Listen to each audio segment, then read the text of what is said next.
Hörmətli deputat Hadi Rəcəblinin bizə sözü var. Buyurun Hadi müəllim, eşidirik sizi.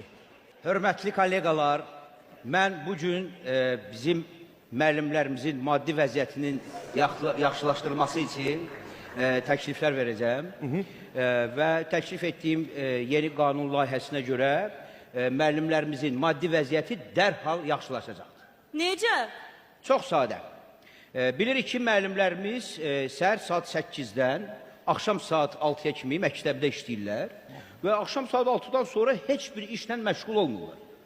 Görün müəllimlərimizin nə qədər boş vaxtı var. Buna görə təklif edirəm ki, müəllimlərimiz axşam saat 6-da məktəbdən çıxan kimi dərhal getsinlər bir tikinti şirkətlərinə və orada fəhləli eləsin. Özdə düz gecə saat 10-a kimi. Gecə saat 10-dan saat 12-yə kimi müəllimlərimiz taksavatlıq eləsələr yaxşı pul qazanır. Bilirsiniz ki, toylarımız çoxdur və həmin vaxt hamı toydan evə qayıdır. Ona görə də kliyent nə qədər istəyirsiniz var. Gecə saat 12-dən səhər saat 4-ə kimi müəllimlərimiz yaxşı olar ki, stoyanşiklik eləsinlər. Və nəhayət səhər saat 4-dən 8-ə kimi rahatca, heç bir problemsiz, zatsız müəllimlərimiz gedib avtobus parkında dispetçer işləyir. Görün müəllimlərimiz nə qədər pul qazanır. Hadi müəllim, bəs bu yazıq müəllimlər heç yatmasınlar? Yatmaq? Nə yatmağı?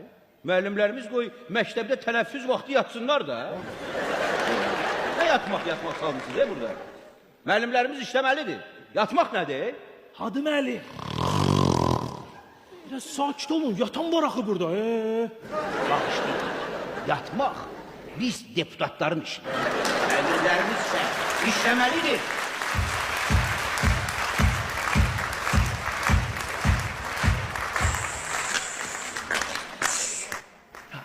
Yatan var.